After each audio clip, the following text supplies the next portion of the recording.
My name is Ava Monroe. I'm 31 years old and live in Portland, Oregon. A week before Christmas, my phone buzzed with two messages that changed everything. The first was from my mother. "Don't come for Christmas this year, you'll embarrass us." A few minutes later, my sister Caroline texted, "Ethan hates nobodies. Don't make things awkward." I stared at the screen for a long moment before replying with just one word. Understood. What they didn't know was that I owned a $6 million cabin in Aspen, and that on that Christmas night, it would be glowing with light, laughter, and warmth, filled with 150 orphan children who finally had a place to belong. Have you ever been told that you don't belong in your own family? Tell me where you're watching from and what time it is where you are, before we step into the Christmas night that none of us will ever forget. When people talk about childhood, they usually paint it in colors of laughter, family dinners, and ribbons under the tree. Mine was painted in comparison. My sister Caroline was the perfect daughter, the kind everyone wanted to show off. She had golden curls that caught the light like spun sugar, perfect posture from ballet class, and the kind of confidence that makes adults instantly adore you. Mom would sit in the audience, eyes glistening, while Dad recorded every twirl and bow on his old camcorder. "Our little star," she used to say, clapping until her rings flashed. When the recital ended, the flowers were always for Caroline. I stood beside her holding the bouquet when they needed a family picture, then slipped quietly out of frame once the camera turned off. I never really blamed her. She just played the role they wrote for her: flawless, bright, graceful. I was the footnote that made her perfection stand taller. I wasn't like Caroline. I liked to draw, to take apart broken toys and see how they worked. I preferred books about machines instead of makeup tutorials, and mud instead of mirrors. When Mom found screws and wires on my desk, she frowned as if I'd brought home something indecent. "Girls shouldn't play with junk," she said once, sweeping everything into a plastic bag. "Do something normal. Like your sister." Caroline would look up from her phone, flash me a pitying smile, and say, "She's just different, Mom." It's kind of cute, actually. The word different stuck like a stain. It meant less than. One Christmas when I was 13, the living room glowed with the scent of pine and cinnamon. Caroline sat cross-legged near the tree, unwrapping a small Tiffany box tied with silver ribbon. Inside was a delicate heart-shaped necklace, gleaming like a promise. Mom gasped dramatically, kissed her cheek, and said, "You deserve this, sweetheart. You've worked so hard." I waited for my turn, tracing the patterns on the rug, pretending not to look eager. Finally, a small package with my name appeared at the bottom of the pile. I tore it open and found a plain sketchbook with thin paper, the kind you could buy at the grocery store checkout line. Mom smiled absently and said, "We know you like to draw." That was it. No hug, no pride, just a polite acknowledgement, as if my interests were something to be managed, not celebrated. I mumbled thank you and kept my head down. Later that night, Carolyn posed in front of the mirror, her necklace catching the reflection of the Christmas lights. I sat on the floor beside her, sketching her outline in pencil, quietly realizing that maybe I was never meant to shine in the same room. At 15, I entered the county science fair with a project I'd built from scrap parts in Dad's garage, a small wind-powered generator made from the motor of an old blender. I worked for weeks, soldering wires until my fingers blistered, skipping sleep just to see the tiny fan spin under its own power. When I won first place, my teacher hugged me and said, "You should show your parents, they'll be so proud." That evening, I rushed home, the ribbons still warm in my hand. Mom was setting the table for dinner. "I won," I said, unable to hide my smile. She looked up briefly and said, "That's nice, dear. Just don't make a mess in the garage, okay?" Then she called for Caroline to come downstairs. Caroline had just been voted captain of the cheerleading team. Within seconds, the whole kitchen filled with clapping and laughter that had nothing to do with me. I placed the ribbon quietly on the counter, between a salt shaker and a napkin holder, and went back to the garage. No one noticed when I didn't return for dinner. That garage became my world. It smelled like oil and cold air, with a thin beam of light that came through the small window above the tool rack. I kept a little radio there, always tuned to static because it was the only sound that didn't interrupt my thoughts. I learned to fix things: fans, radios, the old toaster that no one cared about. Once, I repaired a neighbor's broken lamp and felt a thrill so sharp it almost hurt. It wasn't about the praise, it was about seeing something broken come back to life under my hands. I think that's when I started to understand what creation really meant. It wasn't applause, it was restoration. Sometimes, on the coldest nights, I'd hear music from the living room, the soft hum of Christmas carols, the sound of champagne glasses clinking. Through the thin garage wall, I could hear my mother's laugh and Caroline's high-pitched giggle. I'd sit there under the dim yellow bulb, sketching circuit diagrams in my notebook, and tell myself it didn't matter, but deep down, it did. Every smile they shared without me became a quiet promise to myself that one day I'd build a world where no one could tell me I didn't belong. That garage, with its cracked floor and smell of rust, became my first sanctuary, the place where I learned that sometimes being ignored isn't the end of your story. It's the start of your independence. By the time I turned 17, I had already learned that silence was safer than attention. My days revolved around grades, part-time jobs, and the small hum of machinery I built from discarded parts. So, when the letter from the University of Washington arrived, heavy with the embossed seal, I almost didn't believe it was real. A full scholarship for computer engineering, 4 years of tuition, housing, and books completely covered. For a moment, standing on the porch in my worn jeans and oil-stained sweatshirt, I felt like the world had finally cracked open a door just wide enough for me to slip through.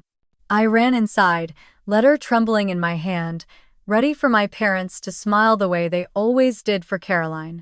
Dad was at the kitchen table reading the newspaper. Mom was on the phone with Caroline, talking about her new dance recital. I held the letter out like an offering. "I got in," I said, voice shaking. "Full ride. University of Washington." Dad looked up, his eyes narrowing slightly as if he hadn't heard right. "That's in Seattle, isn't it?" he asked. "Yes," I said, smiling. "They gave me a scholarship. Everything's covered."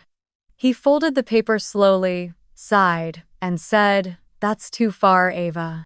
You should pick something closer to home. Caroline will be lonely without you around." Mom nodded, still half distracted by the phone call. "You don't want to move all the way up there, honey. Think about holidays, family dinners. It's better to stay near us." I waited for someone to say they were proud. No one did. Caroline's laughter spilled through the receiver, light and effortless, as if mocking the moment. That night, I sat on the edge of my bed staring at the letter again, reading and rereading the words as if they might disappear. Full tuition, housing provided. The paper felt heavier than anything I'd ever held, not because of its promise, but because of the guilt their words planted in me. Too far, too selfish, too inconvenient. It was strange how easily a dream could start to feel like betrayal. For days I wrestled with it, listening to my parents' small suggestions about community college, pretending to consider their advice, but something in me had already decided. If I stayed, I would shrink until I disappeared completely. When I finally told them I was going, Dad just nodded, a short, resigned motion that meant the conversation was over. "If that's what you want," he said, though his tone made it clear he didn't approve. Mom barely looked up from the kitchen counter. "I just hope you won't regret it," she murmured, wiping her hands on a towel. There were no hugs, no photos, no words of encouragement. Just a quiet acceptance that felt more like dismissal. The morning I left, the air was sharp with frost. The suitcase by the door was secondhand, its zipper sticking at the corners. Caroline wasn't there. She had a photo shoot for her dance troupe. Dad carried my bag to the car, set it in the trunk, and gave my shoulder a single pat. "Call when you get there," he said. Mom stayed on the porch, arms crossed, her robe drawn tight around her. For a second, I thought she might come closer, maybe even say she'd miss me.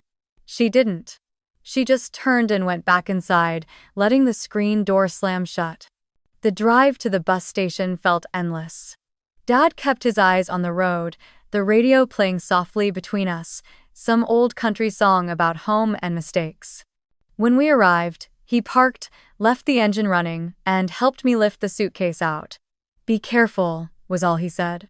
I nodded, trying not to cry. "I will." He got back in the car before I even stepped onto the platform. The taillights disappeared into the morning fog, and I stood there alone, the cold biting through my gloves. When the bus finally pulled away, I pressed my forehead against the glass and watched the town shrink into a blur of gray houses and empty streets. For years, that place had defined me, its silence, its favoritism, its smallness. But as the miles rolled by, I felt the leash of expectations snap one link at a time. I wasn't just leaving home. I was leaving the invisible script that had always told me who I was allowed to be. For the first time, the horizon felt wide enough to breathe.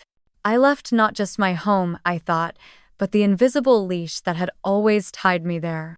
Seattle greeted me with rain that never seemed to stop. It wasn't the soft drizzle I'd imagined from travel magazines. It was a steady, gray curtain that soaked everything and left the city smelling of metal and coffee.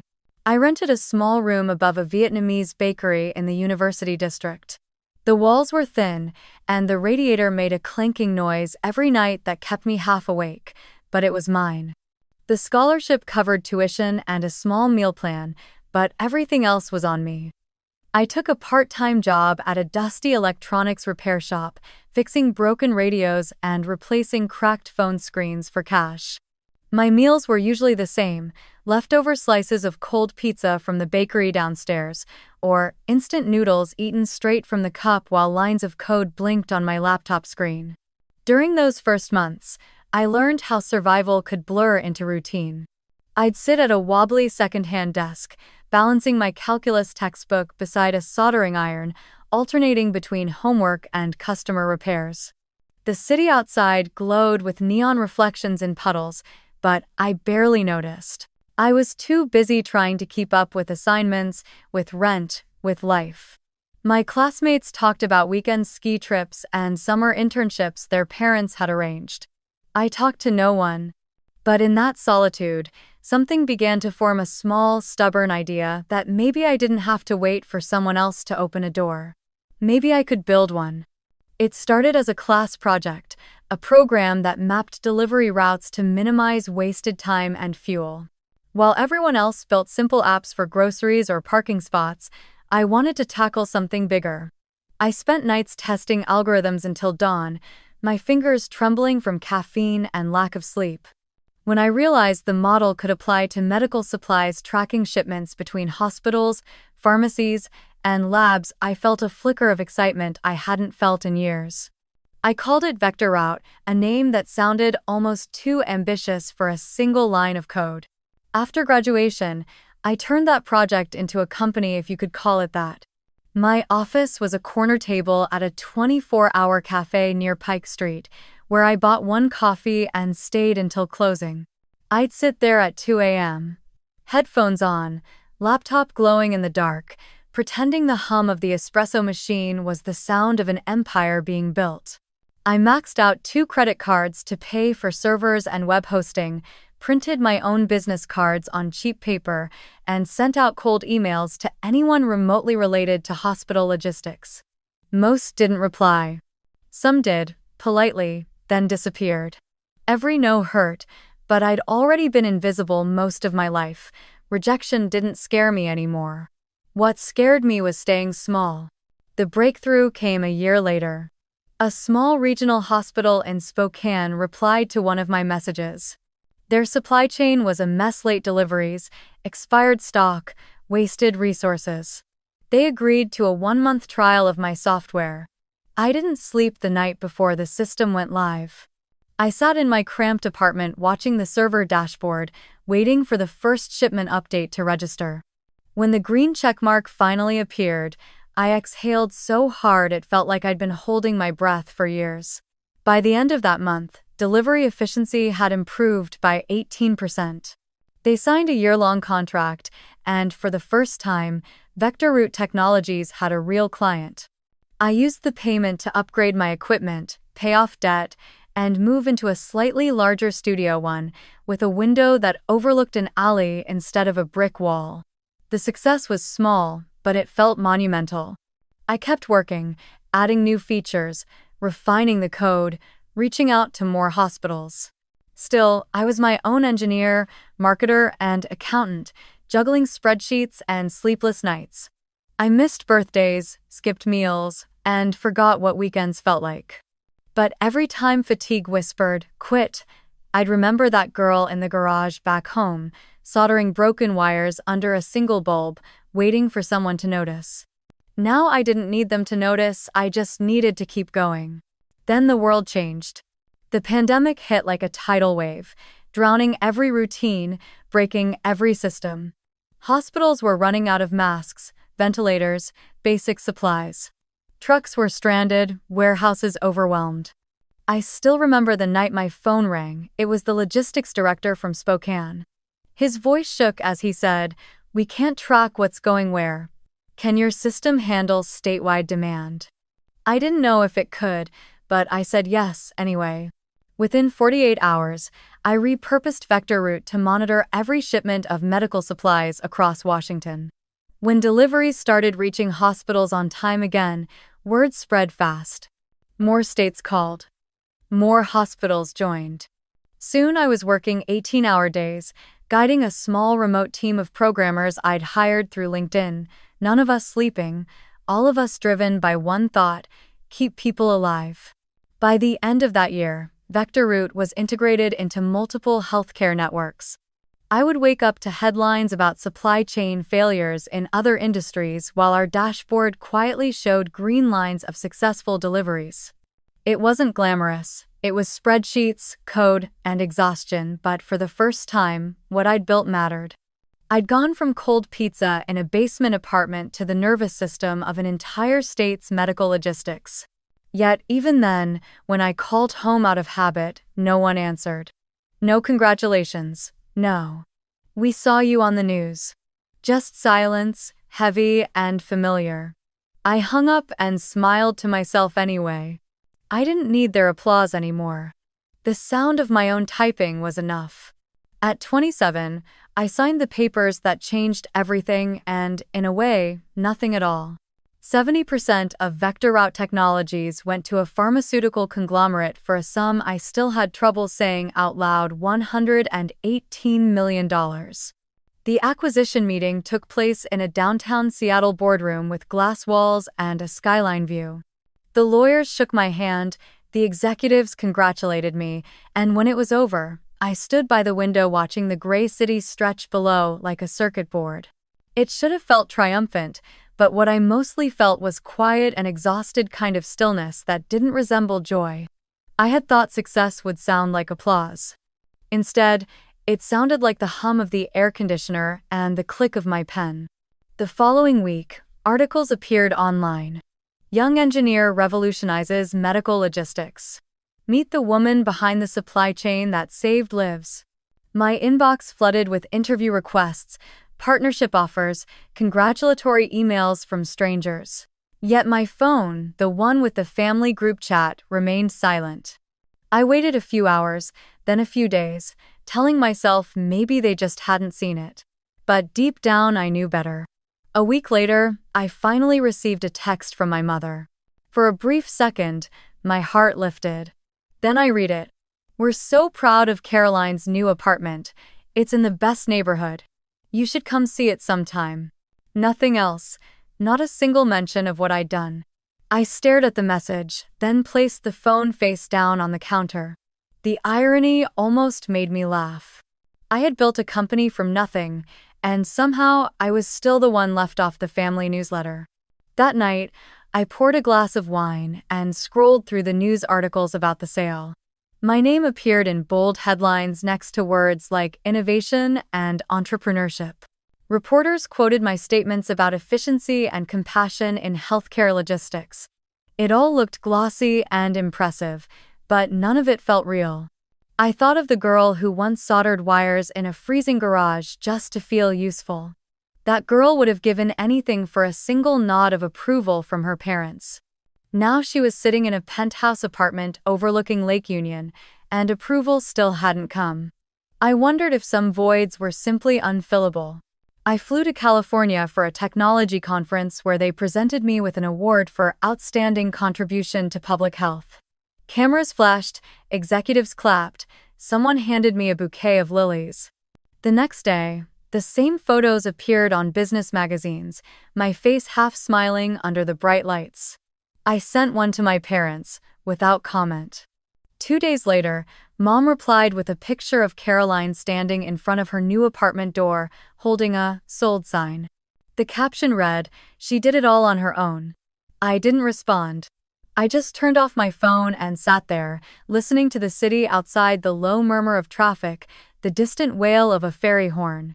For the first time, I understood that recognition from them might never come. No matter how high I climbed, I would always be standing in the same shadow, the one shaped like Caroline's perfection. It wasn't anger that settled in me that night, but something colder, sharper, clarity.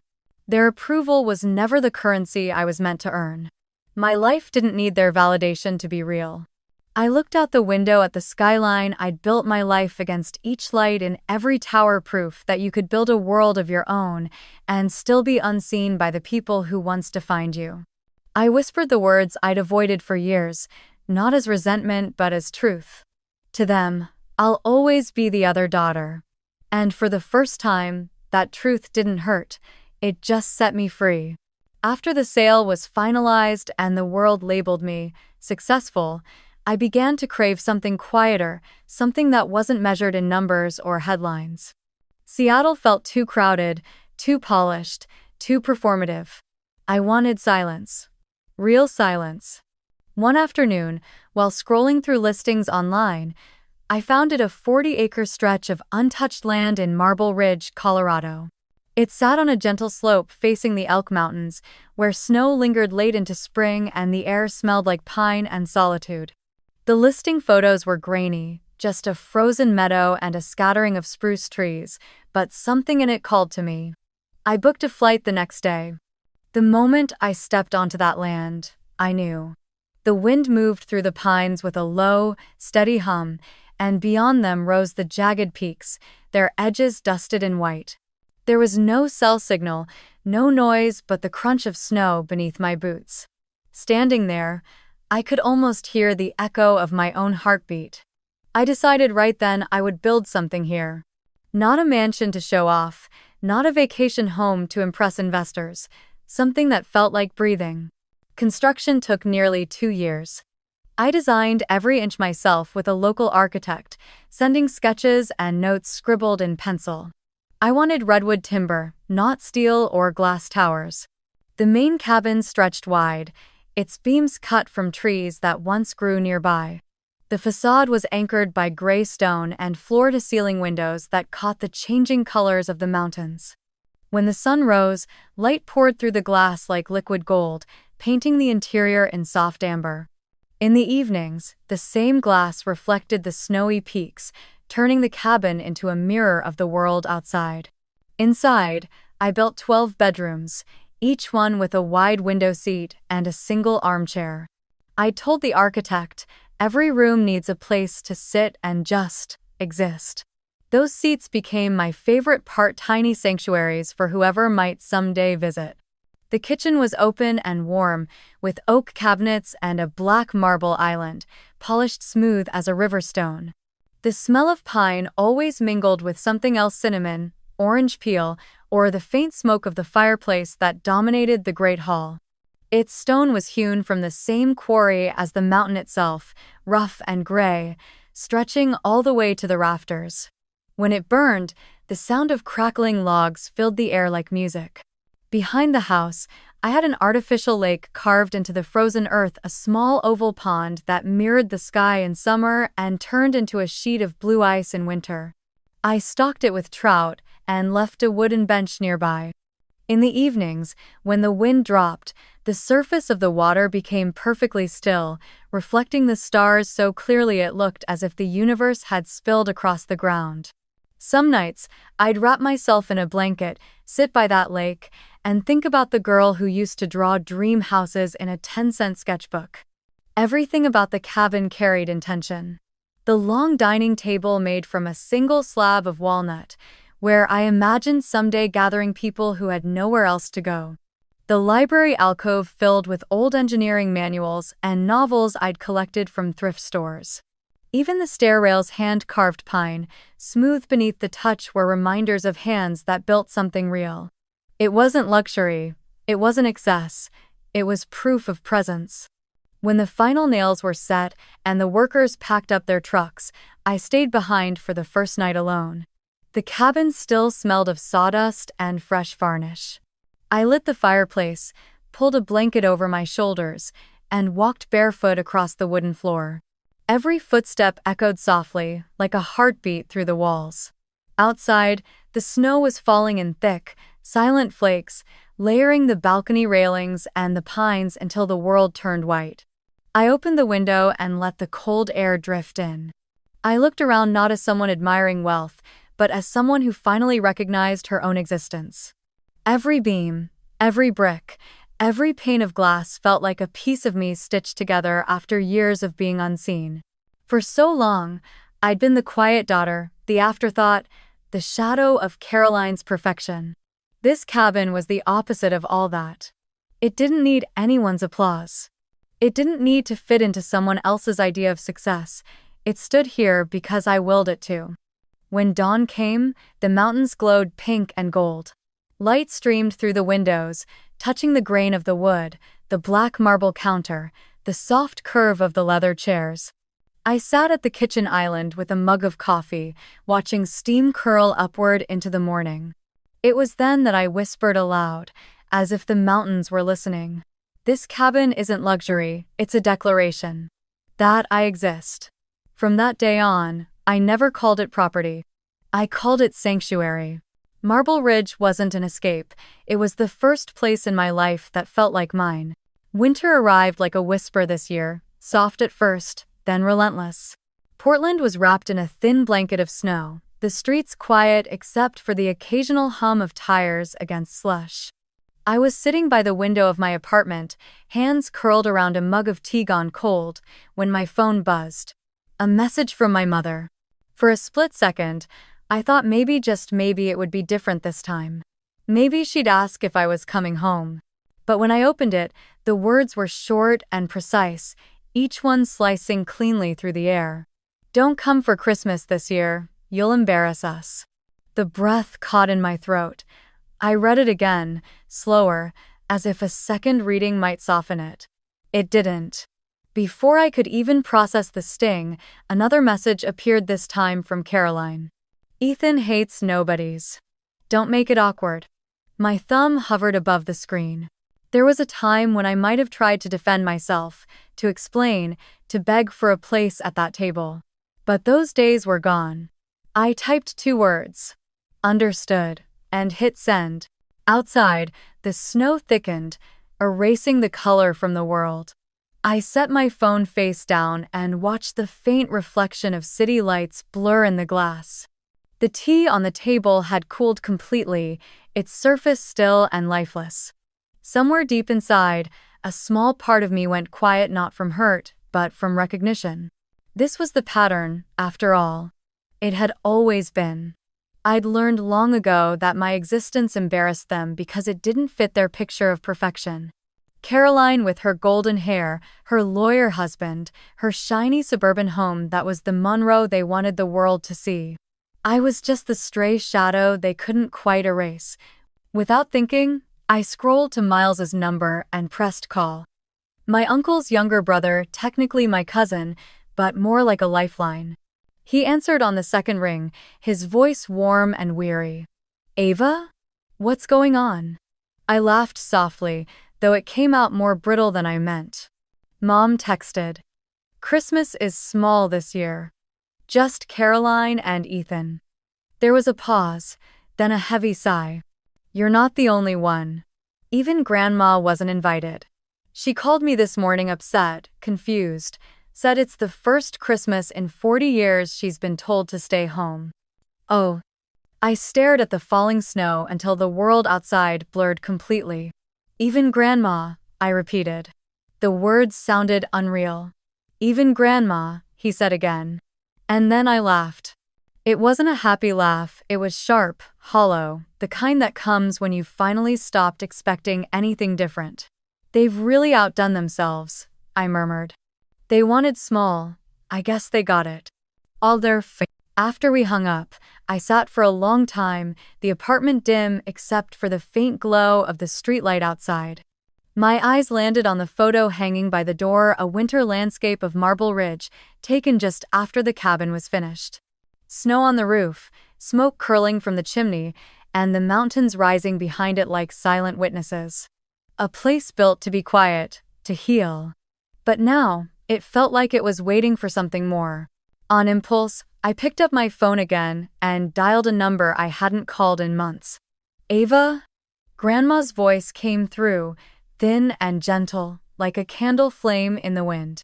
Sweetheart, I wasn't sure if I'd hear from you this Christmas. I hesitated, feeling the familiar lump in my throat. I heard what happened, I said softly. Miles told me.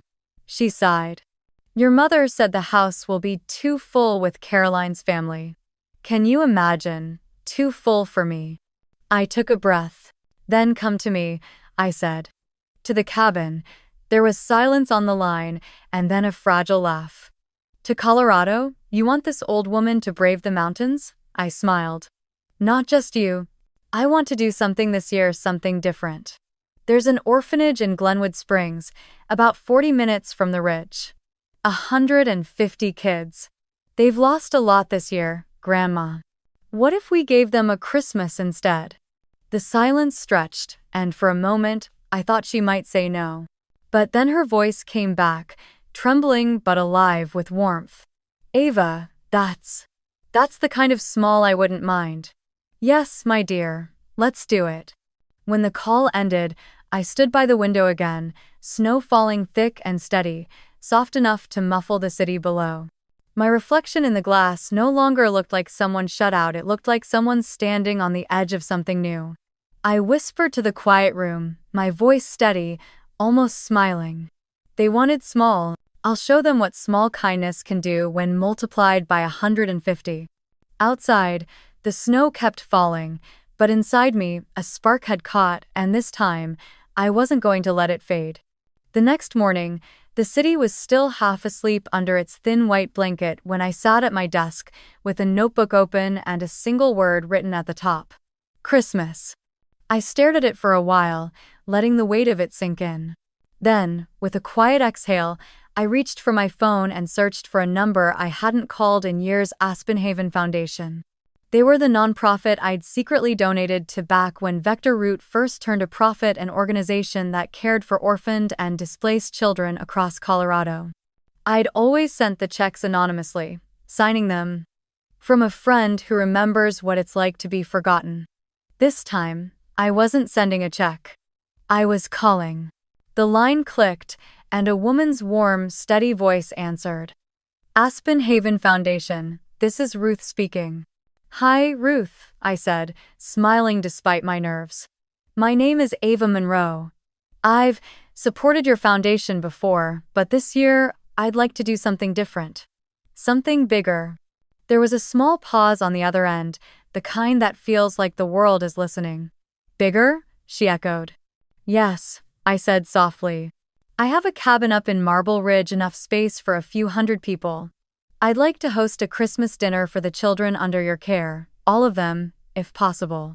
When Ruth finally spoke again, her voice trembled with disbelief. You mean, all 150? Yes, I replied simply. All 150. And your volunteers too. 20, maybe more. I'll handle transportation, lodging, everything. I just need your help to bring them there. Allers Day. There was a long silence, then a shaky breath. Ava, this could change everything for them. Some of these kids have never even seen a Christmas tree. Then we'll build one, I said. A big one. Within an hour, we were trading details like old friends, logistics, safety, dietary needs, sleeping arrangements. The plan took shape as naturally as breathing. We set the date for December 24th. I hired 3 shuttle buses from Aspen to Marble Ridge. I made calls to local contractors to prepare the guest rooms and to heat the lodge to a comfortable glow by the time everyone arrived. Next, I reached out to Chef Nora Finch, a local legend in the valley known for her rustic farmhouse feasts.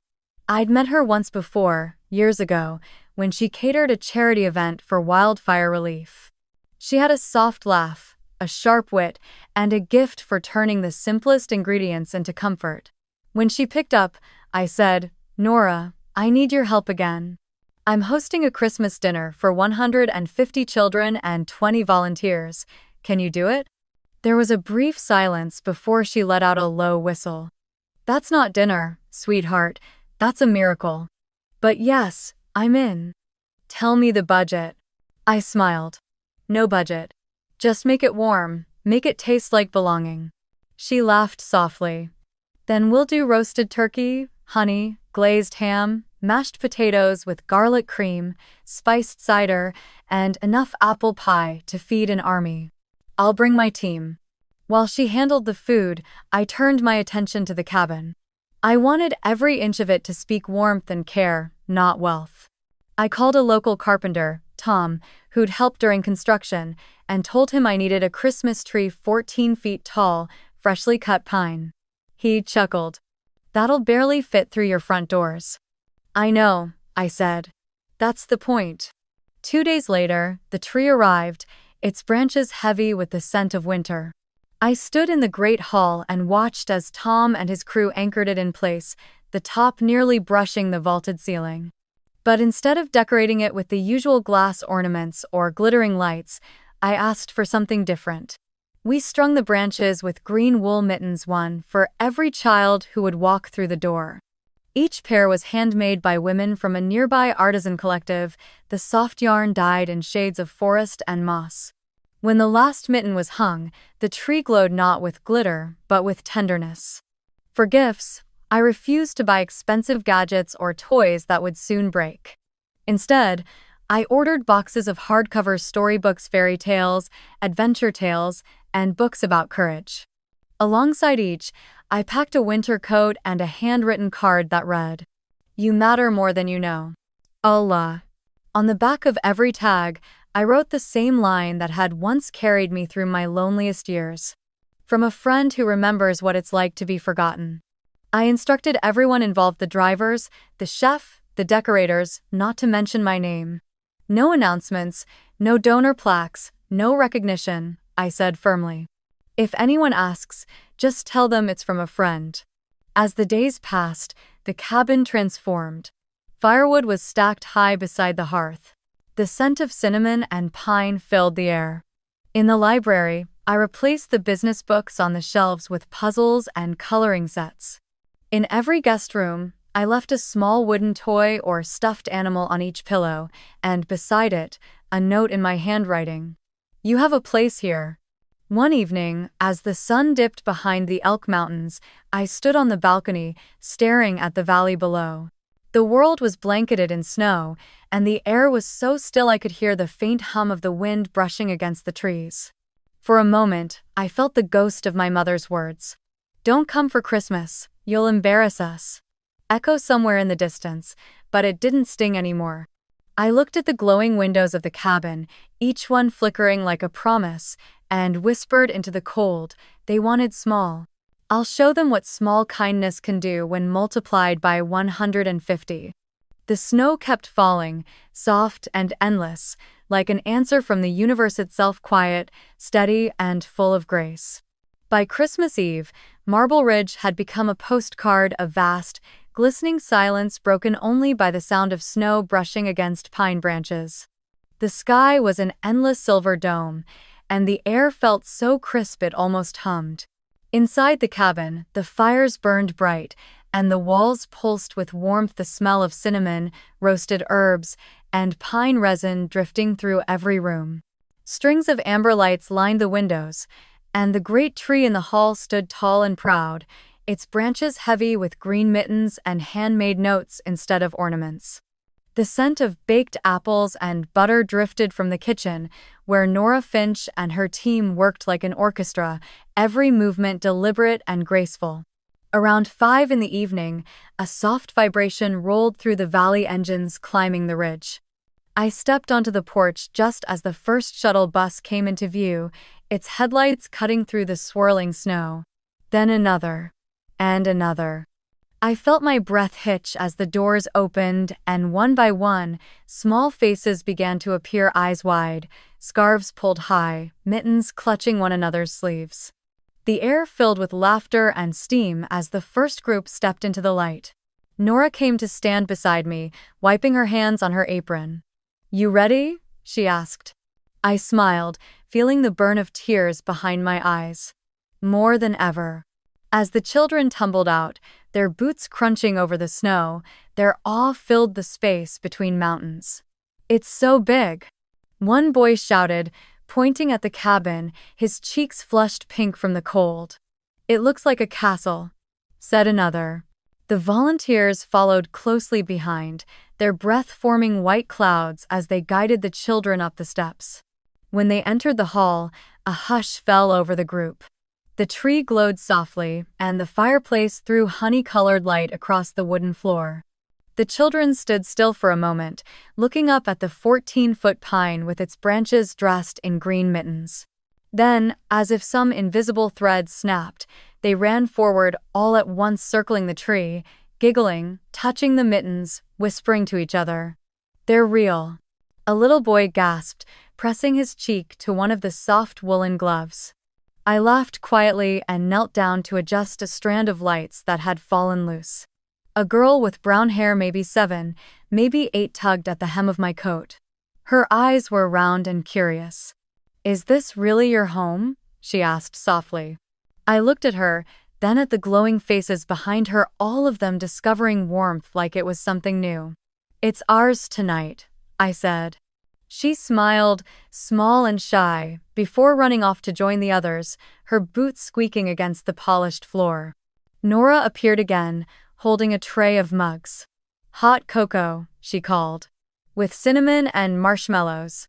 Instantly, the line formed. The air filled with the sound of spoons clinking and laughter bubbling like music. Volunteers moved gracefully among them, handing out scarves, plates of cookies, and blankets for the smallest children. Outside, the snow continued to fall, but inside, it felt like the entire world had leaned closer to listen. By 7 o'clock, dinner was ready.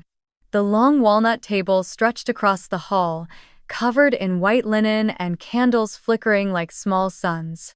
The smell of roasted turkey, thyme, and buttered rolls filled the room until it was almost intoxicating.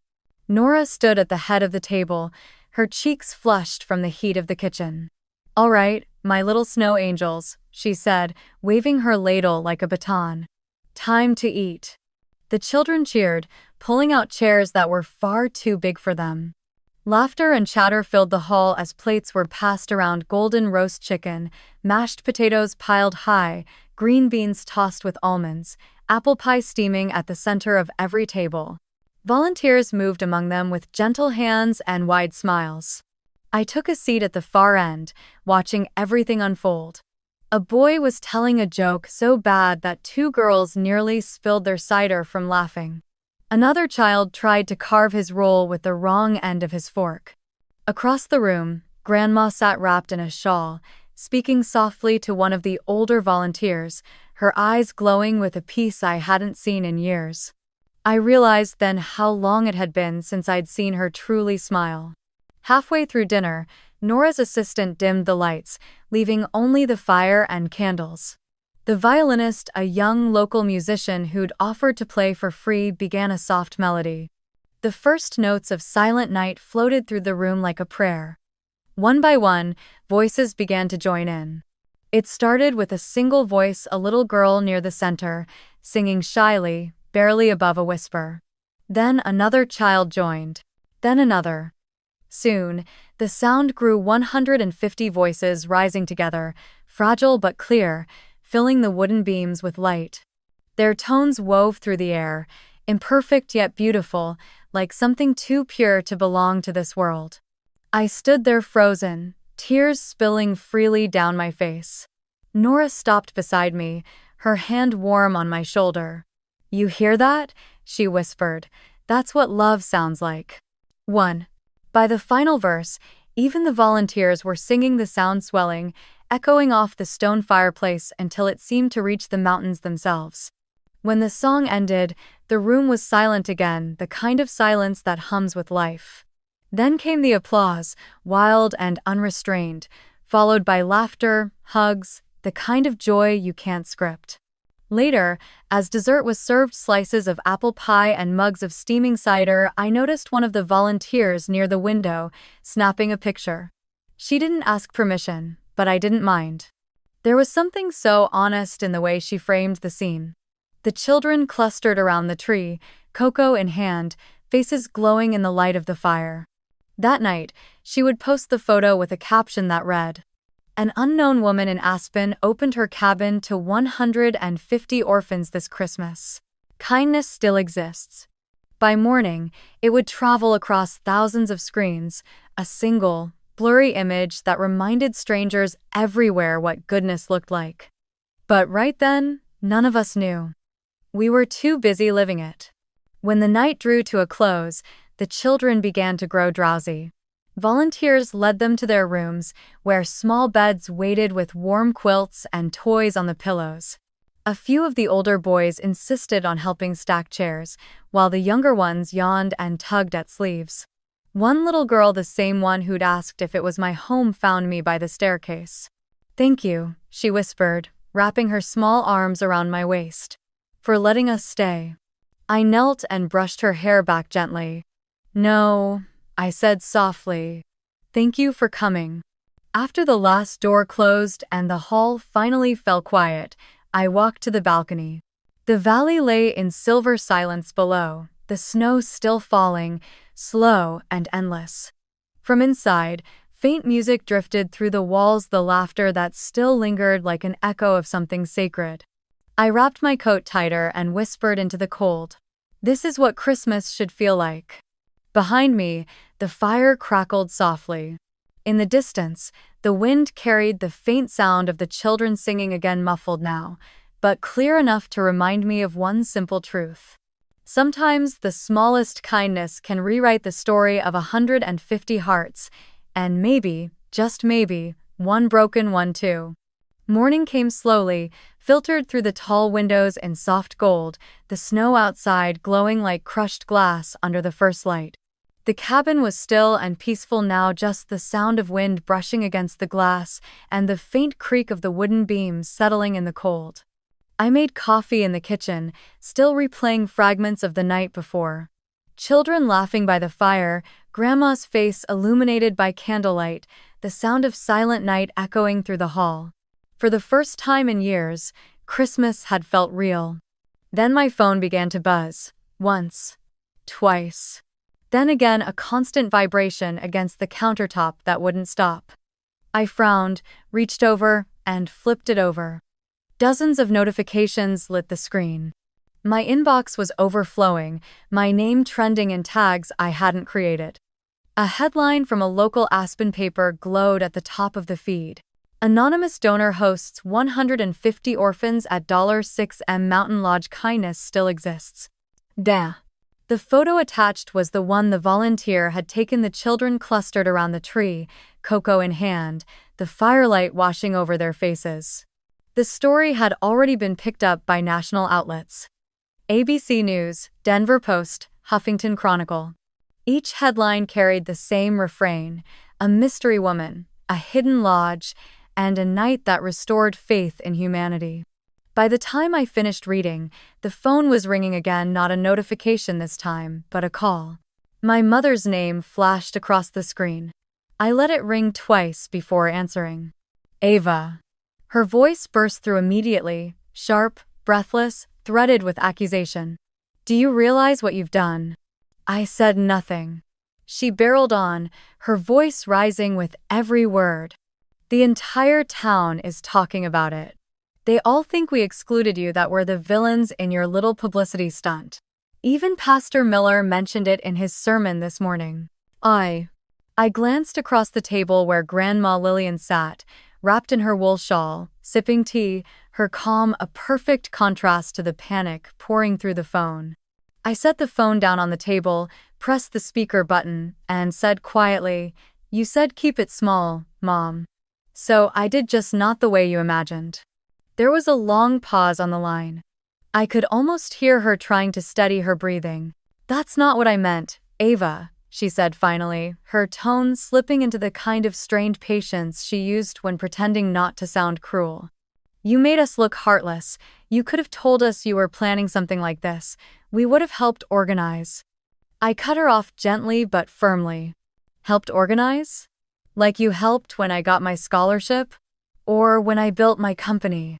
You've spent my whole life pretending not to see me, Mom. And now you're upset that the world finally did." The fire popped behind me, one sharp crack echoing through the quiet room. Grandma set her teacup down, the sound deliberate. Then, in her slow, steady voice, the one that could silence a room without ever shouting, she said, "Judy, that's enough."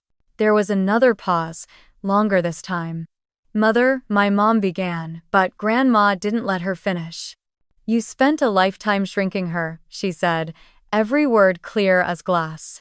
"And last night, she gave the world what you never gave her, a seat at the table." For a moment, no one spoke. On the other end of the line, I could hear faint static, the sound of someone swallowing back whatever excuse they were about to offer. Then, quietly, Mom said, "I didn't mean to hurt anyone." Grandma's tone softened, but her words stayed sharp. "Intention means little when neglect becomes habit. You wanted small, Judy. Ava showed you what small really means, small kindness multiplied until it fills the world." Silence stretched between us. On the other side, I could hear the faint hum of my mother's breath, then my father's voice murmuring something in the background, low and uneasy. I imagined them standing in their kitchen, Caroline and Ethan probably nearby, all of them watching the morning news, realizing too late that the story they'd built for years no longer belonged to them. Finally, my mother sighed, the sound brittle and tired. "You embarrassed us, Ava," she said softly. "You made us look cold." I looked out the window where the snow was still falling in slow, weightless spirals. My voice came out calm. "I didn't make you look like anything, Mom. I just stopped hiding what's always been true." There was a click, a door shutting somewhere far away, and then the line went dead. For a long moment, the only sound in the room was the soft hiss of the fire. I stared at the phone still lying face up on the table, its screen black again, silent now. Then Grandma reached over, her thin, wrinkled hand resting gently over mine. "Let it go," she said. I nodded, exhaling slowly. Outside, a new layer of snow began to fall, blanketing the tracks left by last night's buses. The world was clean again, quiet, unburdened. I turned to the window, watching the white drift through the air like feathers, and whispered under my breath, "They wanted small. I gave them something bigger than they could ever imagine." Grandma smiled faintly. "You gave them a story," she said. "But more importantly, you gave those children hope." And in the stillness that followed, as the fire crackled softly behind us, I realized she was right. I hadn't just rewritten my own story, I'd given it away, piece by piece, until it belonged to something far larger than me. A week later, when the noise had finally quieted and the headlines began to fade into softer echoes, I sat at my writing desk inside the cabin and stared at a blank card. The paper was thick, cream-colored, the kind Grandma used for her Christmas letters. I took a deep breath and wrote in clean, deliberate strokes. "Dinner. Immediate family only. No press, no ornaments, just truth. No explanations, no apologies, only that." Then I signed it, Ava, and mailed 3 identical envelopes to the same address in Portland. One for my parents, one for Caroline, and one for Ethan. For days, I didn't think about it. I chopped wood, helped Nora deliver leftovers from the Christmas feast to a nearby shelter, and spent quiet evenings with Grandma Lillian, who now refused to leave Marble Ridge.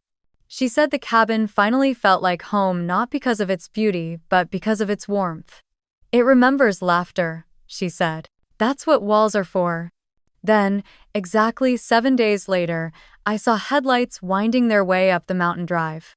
The snow had fallen fresh that morning, soft and untouched, and now it glowed under the beams like powdered gold. I stood on the porch in my wool coat, watching the familiar SUV climb the last curve of the road and stop before the steps. The doors opened one by one, first my father, then my mother, Caroline in her designer coat, and Ethan carrying a bottle of wine, his breath fogging in the cold. For a long moment, none of us spoke.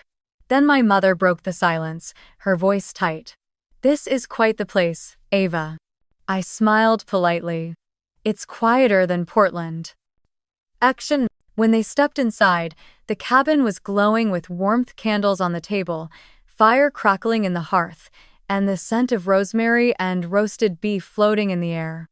Grandma sat by the window, her shawl draped neatly over her shoulders. She greeted them with a nod, her expression unreadable. Ethan was the first to wander toward the great hall, looking up at the high beams and stonework. "Wait," he murmured, brow furrowing. "This architecture looks familiar." "This." I turned to him with a faint smile. "Your company did the insulation, didn't it?" His eyes widened slightly. "Yes. Aspen Build Group handled this project 2 years ago. We never knew who owned it, everything went through a private trust." "Right," I said softly. "That would be me." The words hung in the air, like the lingering scent of cedar, quiet but inescapable.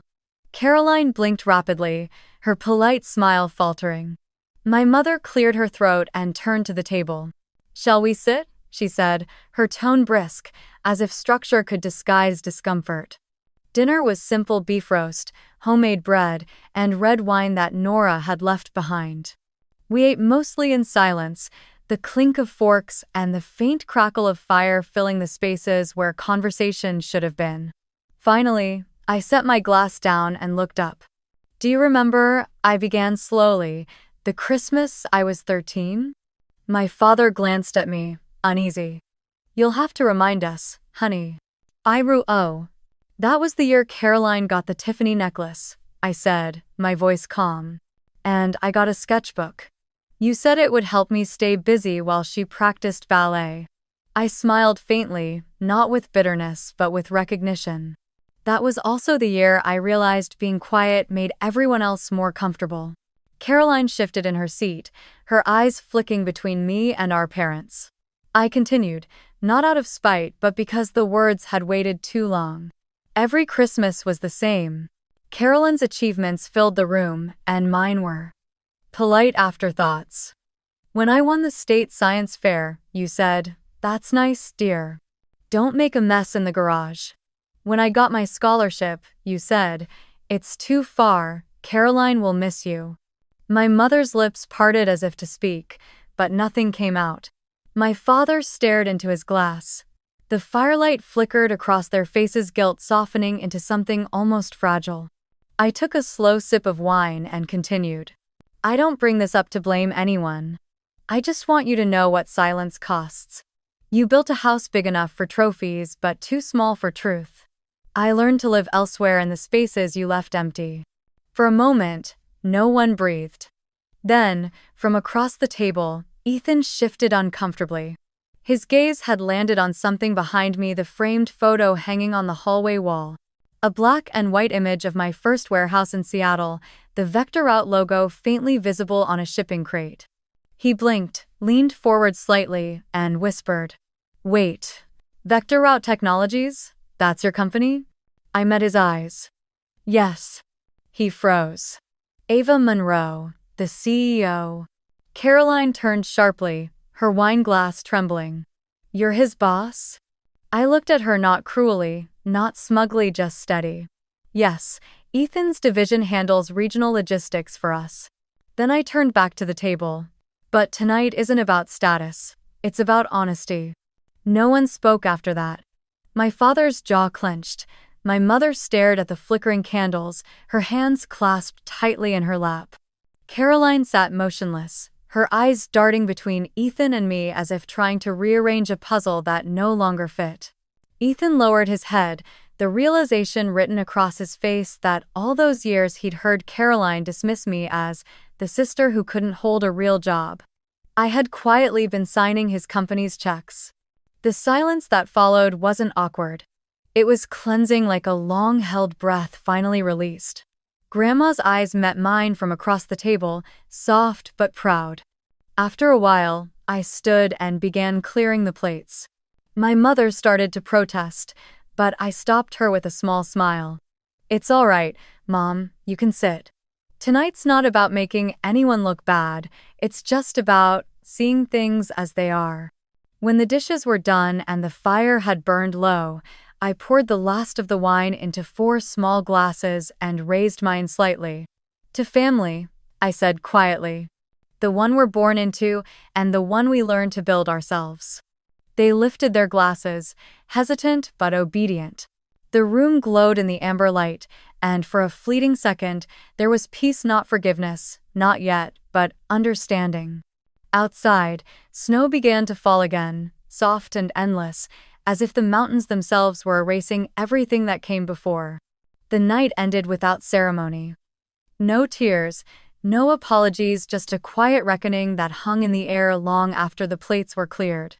The fire had burned low, leaving behind a soft orange glow that pulsed gently against the cabin walls.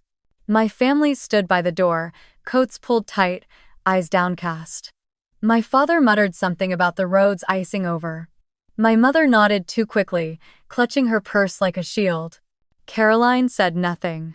Her gaze lingered on me for a moment, unreadable, a flicker of shame, maybe envy, maybe something like recognition.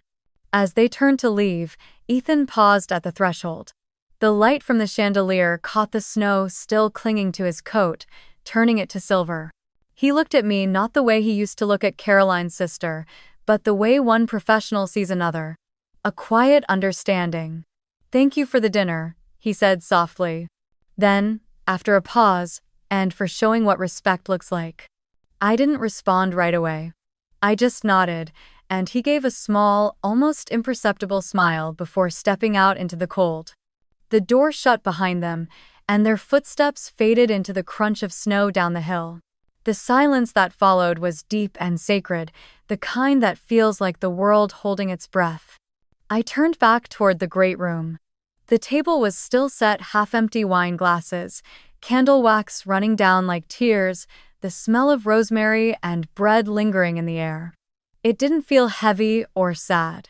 It felt clean, like the end of a storm. Grandma Lillian was still sitting in her armchair by the fireplace, her shawl wrapped tightly around her shoulders. She looked up as I approached, her eyes soft but alive, like embers that refused to die out. "You did it, Ava," she said quietly. "You changed the story." I sat beside her, the fire warming my hands. For a long moment, I just listened to the sound of wood popping, the steady rhythm of the wind outside. "I didn't need revenge, Grandma," I said finally. "I just needed peace." She smiled, that knowing, almost mischievous smile she'd carried her whole life. "And you found it. Not by taking from them, but by giving to others. That's what they'll never understand. You didn't build this cabin to prove them wrong. You built it to make room for what was right." I leaned my head against the back of the chair, letting her words settle. Outside, the snow was falling harder now, thick and luminous, blanketing the world in quiet forgiveness. The light from the cabin spilled out through the windows, a soft, steady glow against the dark. It looked like a beacon, not of wealth or power, but of welcome. After a while, Grandma stood and kissed my forehead. "Get some rest, my dear. The world will talk about what you did last week, but I hope you remember tonight. Because peace doesn't always make headlines." Then she disappeared down the hall, her footsteps soft against the wood. I walked to the front door and stepped out onto the porch. The cold hit my cheeks, sharp but clean, and the sky stretched above me vast, white, and infinite. Snowflakes drifted slowly through the air, melting on my lashes, gathering on the railing like sugar. The mountain beyond was a perfect, endless hush. I stood there for a long time, breathing it in. The quiet, the stillness. The light of the cabin spilling behind me like warmth made visible. And then, in that silence, I heard my own voice calm, steady, carrying across the snow like a promise. You don't need anyone's permission to be seen. Build your own table. And when you do, open it for those who were once left outside.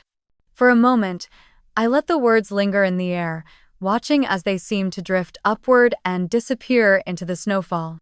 I thought of the children's laughter, of the mittens on the tree, of the volunteers singing Silent Night, of every person who had once been told they didn't belong, who now knew there was a table waiting for them somewhere in the world. I smiled to myself, turned back toward the golden light of the cabin, and whispered the final words meant not for them, but for whoever was still listening through a screen, through distance, through silence. Have you ever been excluded by your own family? I asked softly, as if the mountains themselves were my audience. Tell me where you're watching from. This table still has a seat for you. And then I walked inside, closed the door behind me, and let the world outside fall quiet again.